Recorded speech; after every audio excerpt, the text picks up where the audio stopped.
Berita Petang.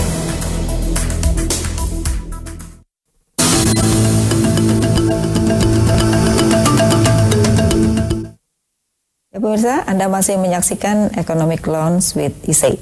Ya, di segmen terakhir ini mungkin kita juga harus banyak mengeksplor apa yang harus dilakukan oleh masyarakat, dunia usaha, dan juga regulator ya. Tapi Mas Wak sedang mengalami seperti sekarang misalnya. Apa komentarnya? Jadi kalau kita defisit kita kan dengan Undang-Undang Keuangan Negara itu 3% ya. Betul. 3% sebagai maksimum. Kalau pemerintah sih bekerja dengan undang-undang yang ada. Ya. Tetapi kalau sebagai sebagai alat ekonomi, persis seperti yang katakan Pak Berli tadi, yaitu yang namanya anggaran itu budget APBN itu memang sifatnya harus counter cyclical. Jadi ketika perekonomiannya sedang lesu, harusnya budget yang menjadi stimulus. Ketika perekonomiannya sedang booming, itu harusnya budget juga ikut ngerem sedikit supaya perekonomiannya nggak terlalu panas, inflasinya meningkat terlalu cepat dan seterusnya.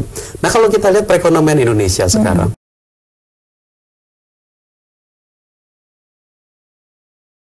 perekonomian Indonesia ini melesu atau lagi booming.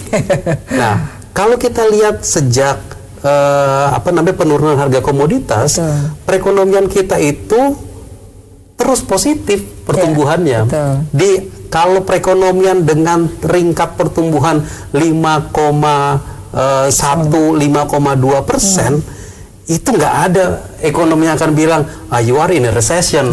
Enggak, perekonomian kita nggak lagi resesi, perekonomian kita malah terus tumbuh di tingkat yang rada konstan. Memang tahun 2015 rendah di 3,4, tapi kemudian habis itu naik lagi. Nah, dengan dia naik begitu, kita melihat sekarang itu akan kita perbaiki kualitasnya.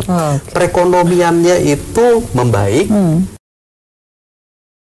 5%-an dengan kecenderungan untuk naik, karena itu saatnya lah kita menurunkan defisit. Sehingga kalau defisit per PDB-nya itu kita turunkan, kalau tahun 2017 kemarin bisa mungkin sekitar di bawah 2,5, lalu kemudian tahun ini 2,19, 2,2%, kita berharap ke depan kita akan turunkan lagi supaya apa? Supaya keseimbangan primernya, defisitnya berkurang, bahkan bisa menuju 0, dan nanti di masa depan defisit primer, keseimbangan primernya jadi positif. Ini memperbaiki kualitas APBN-nya. Nah, menuju keseimbangan primer yang positif ini jadi salah satu tujuan kita. Kalau ingat dulu kan mungkin kita mulai defisit itu mulai 2011, kita 2010, 2011 kita sempat diskusi dulu Bu Afia, APBN-nya jadi begini nih. Berapa lama kita kembalikan? Kita butuh beberapa tahun ternyata loh membalikan itu, dan sekarang sudah tercapai. Sekarang belum nih, hampir kita menuju positif. Tapi itu caranya dengan menurunkan defisit. Nah, kalau defisitnya turun, belanjanya kemudian mesti kita kurangi.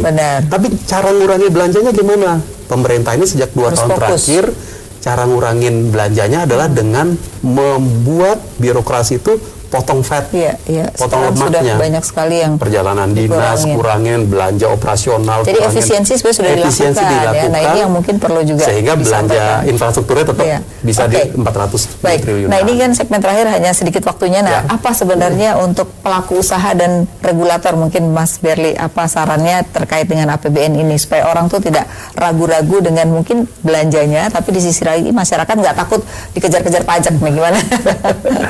Ya, jadi titik sweet spot tengah-tengah itu yang harus dicari oleh Kemenkeu khususnya gitu.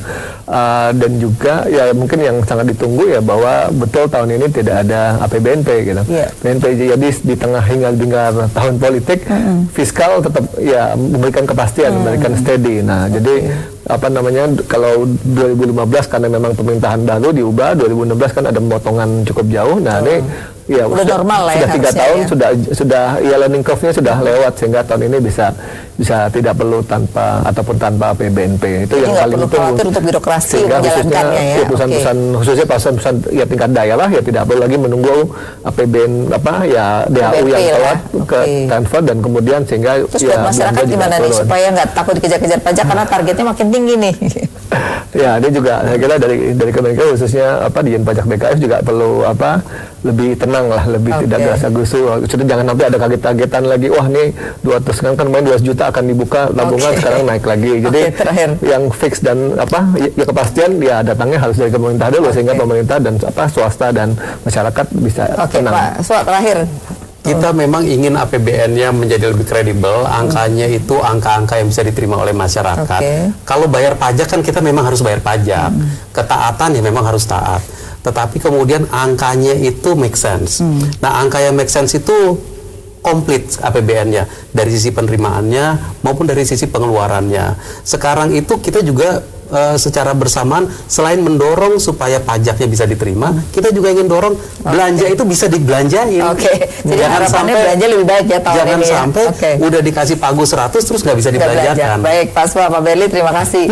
Ya pemirsa, demikian perbincangan kami mengenai pembedah APBN 2018 dan kita bisa melihat bahwa ada optimisme di mana penerimaan pajak akan tercapai karena ekonomi sudah mulai tumbuh, harga komoditas mulai membaik, dan kepatuhan masyarakat juga mulai membaik. Dan dari sisi pengeluaran tentu saja pemerintah sudah mengarahkan fokus yang lebih fokus, yaitu anggaran belanja negara untuk infrastruktur, kemudian juga dana sosial cukup banyak, bahkan untuk dana padat karya itu mulai juga harus digerakkan untuk tahun 2019. Kita berharap tahun ini memang pertumbuhan ekonomi bisa mencapai 5,4%. Ya pemirsa, terima kasih atas kebersamaan Anda. Selamat malam, sampai jumpa.